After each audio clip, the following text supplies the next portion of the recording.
പുതിയൊരു അധ്യായത്തിലേക്ക് ഏവർക്കും സ്വാഗതം. വീടിന് കാവലായാലും ഓമനിക്കാനായാലും നായ്ക്കൾ എന്നും മനുഷ്യരുടെ വിശ്വസ്തരായ സന്തത സഹചാരിയാണ്.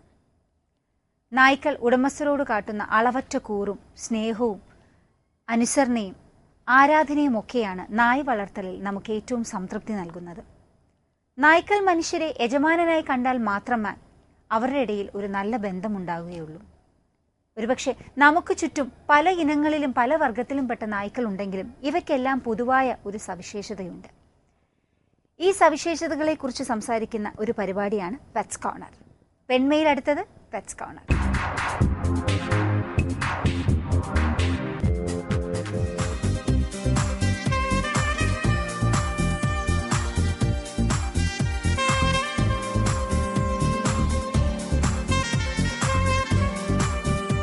ബ്രീഡിൻ്റെ പേര് ഗ്രേറ്റ് ഡെൻ എന്നാണ്. ഈ കളർ വന്നിട്ട് വളരെ റെയറാണ്. ഈ കളറിൻ്റെ പേര് ഹാർലിക്വിൻ കളർ എന്നാണ്. ഇത് ശരിക്കും പറഞ്ഞാൽ ഇത് ജർമ്മൻ ഡോഗാണ്.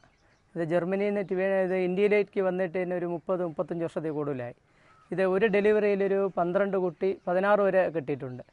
ഇപ്പോൾ അത് മേറ്റ് ചെയ്ത് കെയറിങ്ങിലാണ്. ഹാർലിക്വിൻ കളറാണ്. ഇതിൻ്റെ പരിചരണം എന്ന് പറഞ്ഞാൽ രാവിലെ റോയൽ കാൻ്റെ ഡ്രൈ ഫുഡും പിന്നെ പാല് മുട്ട കൊടുക്കാറുണ്ട്. ഉച്ചയ്ക്ക് ബിരിയാണി വെച്ചിട്ടുള്ള ചോറ്, പിന്നെ നൈറ്റിലും ഡ്രൈ ഫുഡ് കൊടുക്കാറുണ്ട്. ഇതിന് പൊതുവേ ഗ്രേഡ് ഡെയിന് വരുന്നതെന്ന് വെച്ചാൽ ഈ പോറോ വൈറസും ഈ വൈറസിൻ്റെ രോഗമാണ് കൂടുതലും വരുന്നത്. അത് ഏത് പപ്പി എടുത്താലും ഈ ഗ്രേഡ് ഡെയിൻ ആയാലും റോഡ് വീലർ ആയാലും ലാബ്രഡോർ ആയാലും ആദ്യം ഒരു 45 ഡേയ്സ് ആകുമ്പോഴത്തേക്കും വാക്സിനേഷൻ എടുക്കണം. അത് കഴിഞ്ഞ് വർഷത്തിലൊരിക്കലുള്ള റാബിസിൻ്റെ വാക്സിനേഷൻ എടുക്കണം. പിന്നെ സ്കിന്ന് പ്രോബ്ലം വരാറുണ്ട്. അതിന് ഈ പറഞ്ഞ പോലെ ഈ ബോഡിയിൽ അപ്ലൈ ചെയ്യുന്ന ഷാമ്പു സ്ഥിരം യൂസ് ചെയ്ത് കഴിഞ്ഞാൽ അതിൻ്റെ ഇത് വരത്തില്ല.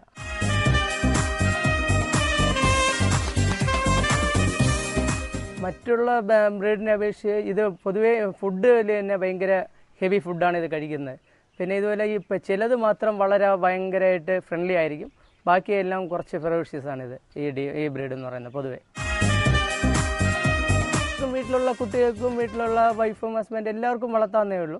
പിന്നെ നമ്മൾ ഏത് ബ്രീഡായാലും ഇത് ഇപ്പോൾ ഹാർലിക്വിൻ ഹെവി ഡോഗായിട്ട് എല്ലാവരും ഒന്ന് ഇതിൻ്റെ സൈസും കാര്യങ്ങളും ഹെവി ഹൈറ്റൊക്കെ ഉള്ളതുകൊണ്ട് പൊതുവേ ഇതെന്താണെന്ന് വെച്ചാൽ ആരും ഇതിൻ്റെ അടുത്ത് പോകാറില്ല. അതുകൊണ്ട് നമ്മൾ പപ്പിയിലെ ഏത് ബ്രീഡും വളർത്തി കഴിഞ്ഞാൽ ആൾക്കാരുമായിട്ട് ഭയങ്കരമായിട്ട് മിങ്കിൾ ചെയ്ത് നിൽക്കാറുണ്ട്. പൊതുവേ ഈ കളറ് റെയറാണ്. ഇപ്പം ഇത് കഴിഞ്ഞ ഡോഗ് ഷോയ്ക്ക് ഫീമെയിലിൽ ഇത് ഫസ്റ്റ് കിട്ടിയതാണ് ഈ ഡോഗ്സ്, ഈ ഹാർലിക്വിൻ ഈ കളറ്. പിന്നെ പൊതുവേ ഇതിൻ്റെ പപ്പീസിന് പൊതുവേ വളരെ ഭയങ്കര മാർക്കറ്റാണ്. ഈ പപ്പിക്ക് വന്നിട്ട് സ്റ്റാർട്ടിംഗ് പോയിൻ്റ് റേറ്റ് എന്ന് പറയുന്നത് 25,000 തൊട്ടുണ്ട് ഹാർലിക്വിൻ കളറിന്. ഇതിലൊരു 4 വെറൈറ്റി ഉണ്ട് ഈ ഗ്രേഡ് ഡെയിൻ ബ്രീഡിൽ തന്നെ. ഒന്ന് ഹാർലിക്വിൻ കളർ, ഇത് രണ്ടാമത് ഫാണുണ്ട്, ബ്രിൻഡിൽ, ഫുൾ ബ്ലാക്ക്, അങ്ങനെ 4 കളറിലുണ്ട് ഈ ഇനം. ഈ കളറിൻ്റെ പേരാണ് ഫാൺ. ഇത് ഗ്രേഡ് ഡെയിനിലെ ഫാൺ എന്ന് പറഞ്ഞൊരു കളറിലുള്ളതാണ്. ഇതിൽ ബ്രിൻഡിലും വരാറുണ്ട്. ഇത് പൊതുവേ വന്നിട്ട് ഈ ബ്രീഡും ഹെവി സൈസാണ്. ഇത് കൂടുതലും ഉപയോഗിക്കുന്നത് ഈ ഗ്രേഡ് ഡെയിൻ ബ്രീഡെല്ലാം പൊതുവേ ഈ എസ്റ്റേറ്റിൽ ഒക്കെയാണ് ഉപയോഗിക്കാറുള്ളത്. പിന്നെ വീട്ടിൽ വളർത്തുന്നതിൽ നമ്മൾ പപ്പിയിലെ വളർത്തിയാലും ആൾക്കാരുമായിട്ട് നല്ല മിങ്കിൾ ചെയ്ത് നിൽക്കാറുണ്ട്. ഇത് പൊതുവേ ആക്രമണകാരിയാണ്. എന്നാൽ ഈ പറയുന്നത് പോലെ മറ്റുള്ള ഡോഗ്സിനെ കാണുമ്പോഴാണ് കൂടുതൽ വയലൻ്റ് ആവുന്നത്. പൊതുവെ ഇപ്പോൾ ചില ബ്രീഡൊക്കെ ആണെങ്കിൽ ഈ ഡെയിനൊക്കെ ഫുഡ് വെച്ച് കഴിഞ്ഞാലും ഈ ഭയങ്കരമായിട്ട് വയലൻ്റ് ആവാറുണ്ട്. പിന്നെ നമ്മൾ പപ്പിയിലെ വളർത്തി കഴിഞ്ഞാൽ ആൾക്കാരുമായിട്ട് അത്രത്തോളം അറ്റാച്ച്മെൻറ്റിൽ വളർത്തിയാൽ നല്ല ഇണങ്ങി നിൽക്കും. കുട്ടികൾക്ക് വേണമെങ്കിലും ഹാൻഡിൽ എളുപ്പമാണ്. സാധാരണ ഇതൊക്കെ ഡോഗ് ഷോയ്ക്ക് കൊണ്ടുവരുന്ന ഒരു ബ്രീഡാണ് ഇതൊക്കെ. ഇതിൽ ഈ ഡോഗ് ഷോയ്ക്ക് വരുന്നതിന് വേറൊരു മെഷർമെൻ്റ് എന്ന് പറഞ്ഞാൽ ഇതിൻ്റെ ചെവി ക്രോപ്പ് ചെയ്യാറുണ്ട്. ഇത് ഫ്ലാറ്റായിട്ടുള്ള ചെവിയാണ്. ഈ ചെവി ക്രോപ്പ് ചെയ്ത് കഴിഞ്ഞാൽ ഇങ്ങനെ നിൽക്കും, ജർമ്മൻ ഷെപ്പേർഡ് മാതിരി. അതൊരു ഷോയ്ക്കുള്ളൊരു മെഷർമെൻറ്റിന് വേണ്ടിയാണ് അവരിങ്ങനെ ചെയ്യുന്നത്. അതിൻ്റെ ഈ സൈഡിലെ സ്കൗട്ടും ചെവിയെല്ലാം നല്ല വളരെ ഇതാക്കി ഷാർപ്പായിട്ട് കുതിരയുടെ ചെവി പോലെ ഇങ്ങനെ നിൽക്കാറുണ്ട്. അതുകൊണ്ടാണ് അങ്ങനെ ചെയ്യുന്നത്. അല്ല വേറെ പ്രത്യേകതയൊന്നുമില്ല.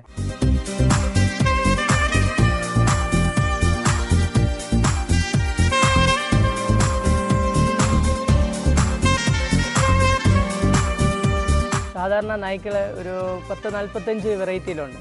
പൊതുവേ നമ്മൾ ഈ വീട്ടിലുള്ള ഒരു അംഗത്തിനെ പോലെ വേണം ഇതിനെ പരിചരിക്കേണ്ടത്. രാവിലെയുള്ള ഫുഡും അതിൻ്റെ ഈ കുളിപ്പിക്കുന്നതും ഭക്ഷണം കൊടുക്കുന്നതും പിന്നെ അത് കഴിഞ്ഞിട്ടുള്ള അതിൻ്റെ വാക്സിനേഷൻ എടുക്കുന്നതും എല്ലാം വളരെ നമ്മളെ വീട്ടിലൊരു അംഗത്തിനെ പോലെ വേണം വളർത്താൻ. രണ്ടാമത് ഈ പറഞ്ഞ പോലെ ഈ റെയർ ബ്രീഡ് ആയാലും ഈ ഫെറോഷ്യസ് ആയാലും നമ്മളെ വീട്ടിൽ ഒരു 45 ഡേയ്സ് ആയ ഒരു പപ്പി തൊട്ട് വളർത്തി തുടങ്ങാം നമുക്ക്. പെൺമയിൽ ഒരു ചെറിയ ഇടവേള.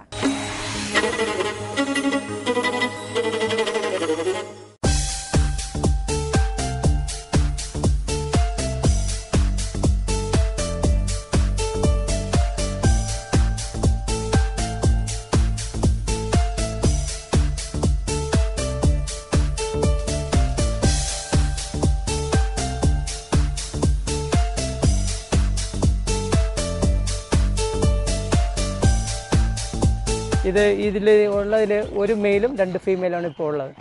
ഇതിന് ഫസ്റ്റ് ഡെലിവറിയിൽ 2 കുട്ടി മുതൽ 6-7 വരെ ഡെലിവറി ആയിട്ടുണ്ട്. ഇപ്പം മാർക്കറ്റ് പ്രൈസ് എന്ന് പറയുമ്പം ഇത് ഫീമെയിലിന് 15, മെയിലിന് 12 രൂപ വരെ വില വരുന്നുണ്ട്. ഇത് 3 തായ്ലാൻഡിൽ നിന്ന് കൊണ്ടുവന്നതാണ്.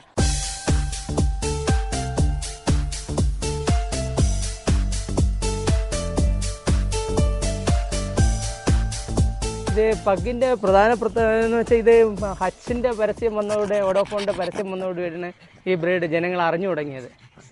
ഇത് പൊതുവേ ഇത് ട്രിവാൻഡ്രത്ത് കേരളത്തിൽ പൊതുവെ ഇറങ്ങുന്ന ടൈമിൽ 35,000-40,000 രൂപ വരെ വിലയുണ്ടായിരുന്നു.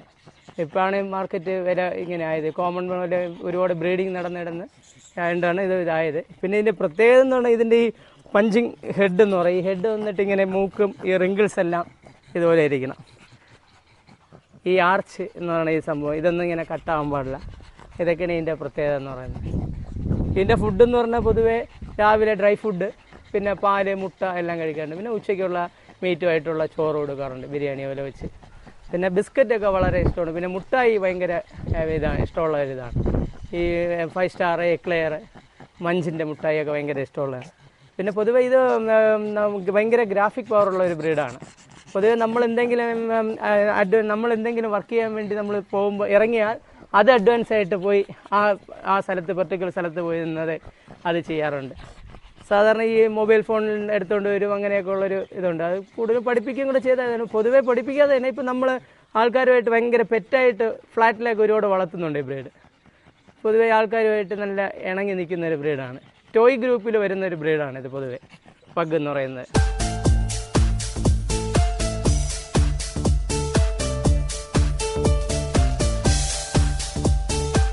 ഇതിന് പൊതുവെ തണുപ്പ് വേണം.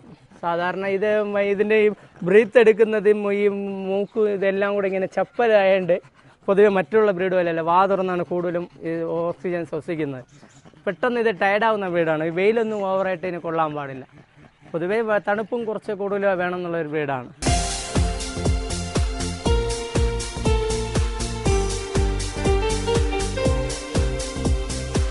അല്ല, ഇത് പൊതുവേ നമ്മൾ വീടിനകത്തൊക്കെ വളർത്തും. അതാണ് ഞാൻ നേരത്തെ പറഞ്ഞ പോലെ ഫ്ലാറ്റിലൊക്കെ ഒരുപാട് വളർത്തുന്നുണ്ട്.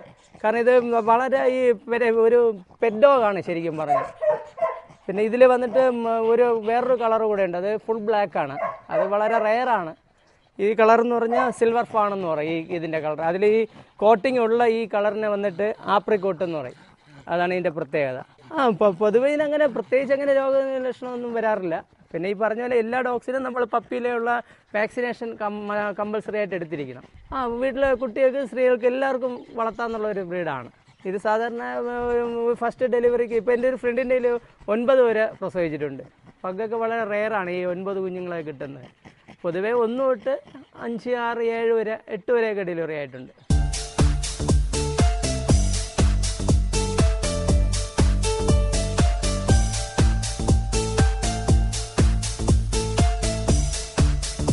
ഈ ഇനത്തിൻ്റെ പേര് റോഡ് വീലർ എന്നാണ്. ഇതിപ്പം 10 മാസമായ പപ്പിയാണ്. ഇത് ശരിക്കും പറഞ്ഞാൽ അമേരിക്കയിലൊക്കെ ബാൻ ചെയ്തതാണ് ഇത്. അമേരിക്കയിലൊക്കെ ഒരു കുട്ടിയെ കടിച്ചു കൊന്നിട്ടുണ്ട്. ഇത് റൈഫിൾ ഉണ്ടെങ്കിൽ ഇതിനെ വളർത്താൻ വെക്കുന്നതാണ് പണ്ടുള്ളവർ പറയുന്നത്. പിന്നെ പൊതുവേ ഇത് കേരളത്തിൽ വന്ന്, ഇന്ത്യയിൽ വന്ന് ഇപ്പോൾ കേരളത്തിലെല്ലാവരും വളർത്തി ആൾക്കാരുമായിട്ടൊക്കെ ഭയങ്കര മിങ്കിൾ ചെയ്ത് വളർത്തിയ ഒരു ബ്രീഡായതുകൊണ്ട് ഇപ്പം ഭയങ്കര ഫെറോഷ്യസ് ഒന്നുമല്ല.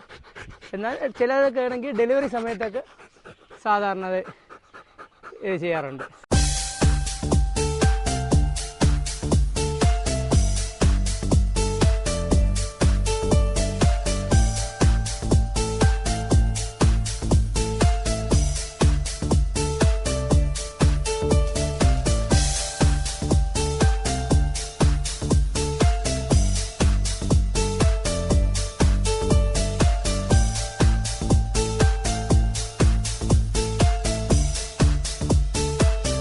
ഇത് പൊതുവെ രാവിലെ ഈ പറഞ്ഞ പോലെ ഡ്രൈ ഫുഡ് ന്യൂട്രിപെറ്റിൻ്റെ അല്ലെങ്കിൽ പെഡിഗ്രി എന്ന് പറഞ്ഞാൽ ഡ്രൈ ഫുഡ് എടുക്കുക, പിന്നെ പാല് മുട്ട എന്നിവ എടുക്കും. പിന്നെ ഉച്ചയ്ക്ക് ശേഷം നമ്മൾ ഈ നായ്ക്കറിയും ചോറെന്ന് പറഞ്ഞാൽ ബിരിയാണി വെച്ച ഇറച്ചിയും ചോറും കഴിക്കും. പിന്നെ പറഞ്ഞ പോലെ വാക്സിനേഷൻ കംപ്ലീറ്റ് എല്ലാ ഡോഗ്സിനും കമ്പൽസറി ആയിട്ട് എടുത്തിരിക്കണം. പിന്നെ ഇതിൻ്റെ ടെയില് സാധാരണ കട്ട് ചെയ്യുന്ന ഒരു പ്രവണതയുണ്ട് ഈ ബ്രീഡിന്. ഇപ്പം വന്നിട്ട് ഇമ്പോർട്ട് ലൈനേജിലുള്ളതൊന്നും ടെയില് കട്ട് ചെയ്യാറില്ല. സാധാരണ ഇതിന് ഡെലിവറിയായി ഒരു 5 ടന്ന് 7 ടന്നാണ് ഇതിൻ്റെ ടെയില് കട്ട് ചെയ്യുന്നത്. ഇത് ഡോബർമാൻ ബോക്സറൊക്കെ അങ്ങനെയുള്ള ഒരു വെറൈറ്റിയിൽ വരുന്നതാണ്. ശരിക്കും ഇതിൻ്റെ മാർക്കിങ്സ് എന്ന് പറയുന്നത് ഈ ബ്രൗണും ഈ കണ്ണിൽ വരുന്ന 2 ഡോട്ട്, ചെസ്റ്റിൽ വരുന്നത് ഈ കളറും ഇങ്ങനെ. ഇതിൻ്റെ പേര് ബ്ലാക്ക് ആൻഡ് ടേൺ കളർ എന്ന് പറയുന്നത്.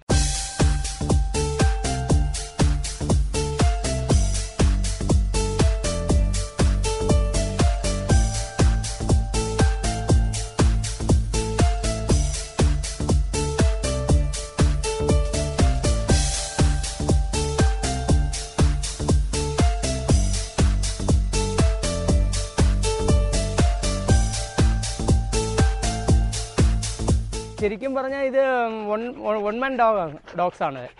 സാറിന് ഇത് ഒരാൾക്ക് മാത്രമേ ചിലത് ഹാൻഡിൽ ചെയ്യാൻ പറ്റത്തുള്ളൂ. ഇപ്പോൾ തന്നെ നമ്മളിപ്പം ഞാൻ മാത്രമാണ് ഇപ്പോൾ ഇതിനെ പപ്പിയിലെ വളർത്തി ഫുഡെല്ലാം കൊടുത്തുകൊണ്ട് ഇപ്പോൾ എൻ്റെ അടുത്ത് മാത്രമേ ഭയങ്കര അറ്റാച്ച് ആയിട്ട് നിൽക്കത്തുള്ളൂ. വൈഫ് വന്നാലും വൈഫിൻ്റെ അടുത്ത് ഭയങ്കര ടെമ്പർമെൻ്റാണ് കാണിക്കുന്നത്.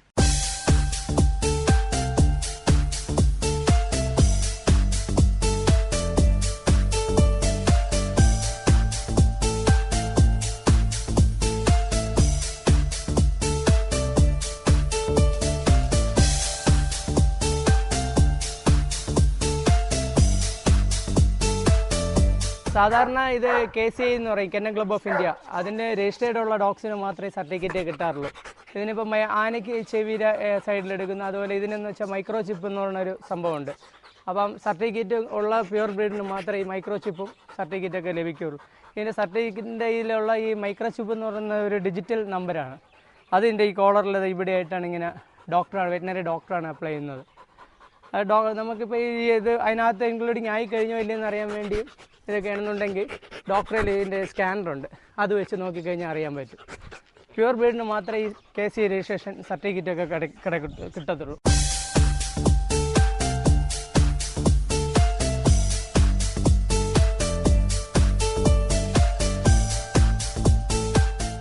പെൺമയിൽ ഇനി ഒരു ചെറിയ ഇടവേളയ്ക്ക് ശേഷം സൗന്ദര്യം. സ്ത്രീകളെ പോലെ തന്നെ പുരുഷന്മാരെയും വല്ലാതെ അലട്ടുന്ന ഒരു പ്രശ്നമാണ് ഹെയർ ഫോൾ. നമ്മുടെ ഇപ്പോഴത്തെ കാലാവസ്ഥ, നമ്മൾ ഉപയോഗിക്കുന്ന ജലം, ദൈനംദിന ജീവിതത്തിലെ നമ്മുടെ ഉത്കണ്ഠ, ഇപ്പോഴത്തെ കാലാവസ്ഥ, ഇതെല്ലാം തന്നെ മുടിയെ ബാധിക്കും. ചർമ്മം സംരക്ഷിക്കുന്നത് പോലെ തന്നെ മുടിയെയും സംരക്ഷിച്ചേ മതിയാകൂ. ഇന്നത്തെ സൗന്ദര്യത്തിൽ പ്രോട്ടീൻ ട്രീറ്റ്മെന്റിനെ കുറിച്ചാണ് നമ്മൾ പ്രതിപാദിക്കുന്നത്. ഇത് ഏത് ഹെയർ ടൈപ്പുകാർക്കും ഉപയോഗിക്കാം. ഓരോ മാസത്തിൽ ഒരിക്കലെങ്കിലും ഈ ട്രീറ്റ്മെന്റ് ചെയ്യുകയാണെങ്കിൽ നമ്മുടെ മുടിക്ക് സാധാരണമായ ഒരു മിനുസവും സോഫ്റ്റ്നെസ്സും എല്ലാം കിട്ടുമെന്ന് മേരി മാത്യു നമ്മളോട് പറയുന്നു. കാണാം സൗന്ദര്യത്തിൽ പ്രോട്ടീൻ ട്രീറ്റ്മെന്റ്.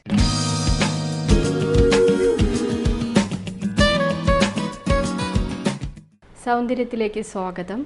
ഇന്നിവിടെ ചെയ്യാൻ പോകുന്നത് പ്രോട്ടീൻ ട്രീറ്റ്മെൻ്റ് ആണ്. എല്ലാ ഹെയർസിനും പറ്റിയ ഒന്നാണ് പ്രോട്ടീൻ ട്രീറ്റ്മെൻറ്റ്. പ്രത്യേകിച്ച് ഹെയർ ഫോളിങ് വരുന്ന ഹെയർസിന് പറ്റിയ ഒരു ട്രീറ്റ്മെൻറ്റാണ്.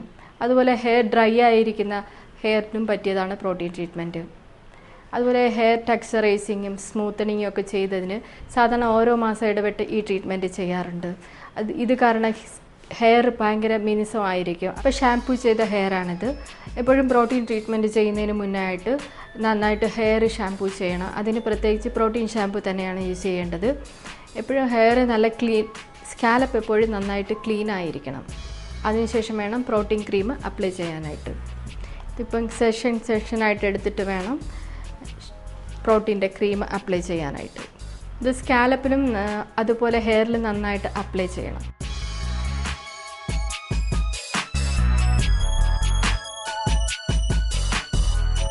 പ്രത്യേകിച്ച് സ്കാലപ്പ് നല്ല ഡ്രൈ ആയിരിക്കുന്നവർക്ക് നല്ലതാണ് ഈ പ്രോട്ടീൻ ട്രീറ്റ്മെൻറ്റ്.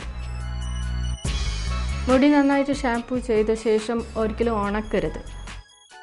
ആ ഹെയറിൽ വേണം ഈ ക്രീം അപ്ലൈ ചെയ്യാനായിട്ട്. ഈ ട്രീറ്റ്മെൻ്റ് ആണെന്നുണ്ടെങ്കിൽ മുതിർന്നവർക്ക് മാത്രമല്ല ചെറിയ കുട്ടികൾക്കും ചെയ്യാൻ പറ്റിയ ട്രീറ്റ്മെൻറ്റാണ്. ഇതിൽ കെമിക്കൽസ് ഒന്നുമില്ല. അതുപോലെ ഇപ്പോൾ പ്രോട്ടീൻ ചെയ്യുമ്പോഴേക്ക് എപ്പോഴും നല്ല കമ്പനിയുടെ പ്രോഡക്റ്റ് വേണം യൂസ് ചെയ്യാനായിട്ട്.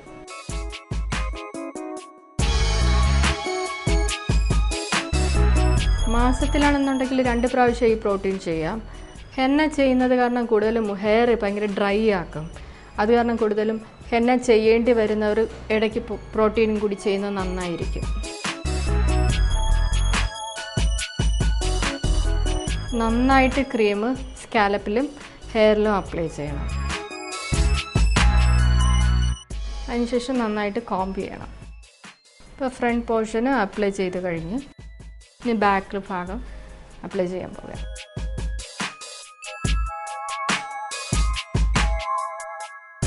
ഇതിപ്പോൾ സ്കാലപ്പ് മുഴുവൻ അപ്ലൈ ചെയ്ത് കഴിഞ്ഞ് ഇനിയിപ്പോൾ ഹെയർ സെക്ഷനായിട്ട് എടുത്ത് ഫുള്ള് അപ്ലൈ ചെയ്യുകയാണ്.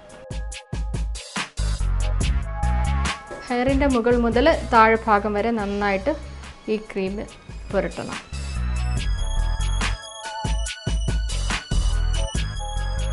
ഇപ്പോൾ ഹെയർ നന്നായിട്ട് പ്രോട്ടീൻ്റെ ക്രീം വെച്ചിട്ട് ഫുൾ ഭാഗത്ത് എല്ലാം അപ്ലൈ ചെയ്തിട്ടുണ്ട്. ഇനിയിപ്പോൾ അടുത്തതായിട്ട് മസാജിങ് ചെയ്യുകയാണ്.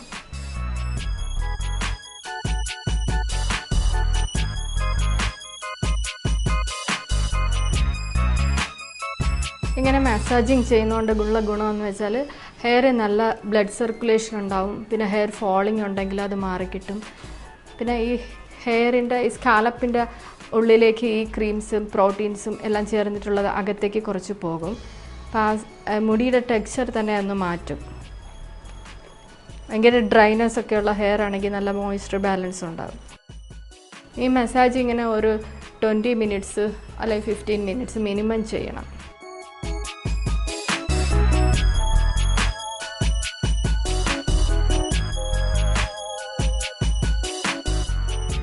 എപ്പോഴും ഇങ്ങനെ പാർട്ടിങ് എടുത്തിട്ട് വേണം ചെയ്യാനായിട്ട്, അല്ലെങ്കിൽ ഹെയർ ഇങ്ങനെ വലിയും. അപ്പോൾ ഇരിക്കുന്നവർക്ക് കുറച്ച് വേദനിക്കും.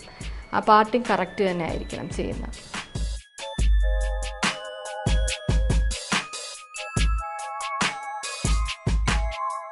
ഇത് മാസത്തിൽ 2 പ്രാവശ്യം വേണമെങ്കിലും ചെയ്യാം. ഇപ്പോൾ എന്തെങ്കിലുമൊക്കെ അസുഖം വന്നിട്ട് മുടി കൊഴിഞ്ഞിട്ട് പോകും. അപ്പോൾ അങ്ങനെയുള്ളവർക്കാണെന്നുണ്ടെങ്കിൽ പെട്ടെന്ന് ആ മുടി തിരിച്ചു വരണം എന്നുണ്ടെങ്കിൽ ഒരു മാസത്തിൽ 2 പ്രാവശ്യം പ്രോട്ടീൻ ചെയ്താൽ മതി. അതുപോലെ അകത്ത് നെല്ലിക്ക, പാല് മുതലായൊക്കെ ഇങ്ങനെ പ്രോട്ടീൻസ് കഴിക്കുകയും ചെയ്യണം.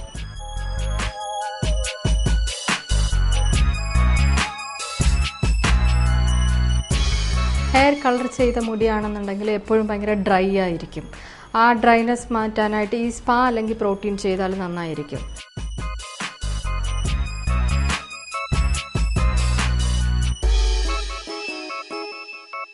ഇപ്പോൾ ഹെഡ് സ്റ്റീം കൊടുക്കാൻ പോവുകയാണ്. ഇങ്ങനെ ഒരു 5 മിനിറ്റ്സ് ഈ സ്റ്റീം ഇങ്ങനെ നൽകണം.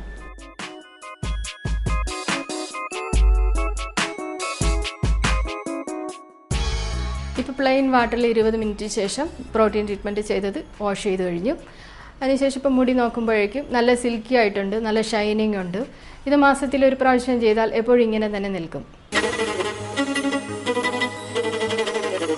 പെൺമയുടെ ഇന്നത്തെ ഈ അധ്യായം ഇവിടെ പൂർണ്ണമാകുന്നു. നാളെ നമുക്ക് വീണ്ടും കാണാം പെൺമയിലൂടെ മറ്റൊരു അധ്യായത്തിലൂടെ. നന്ദി, നമസ്കാരം. Costume courtesy Pothys MG road, Thiruvananthapuram.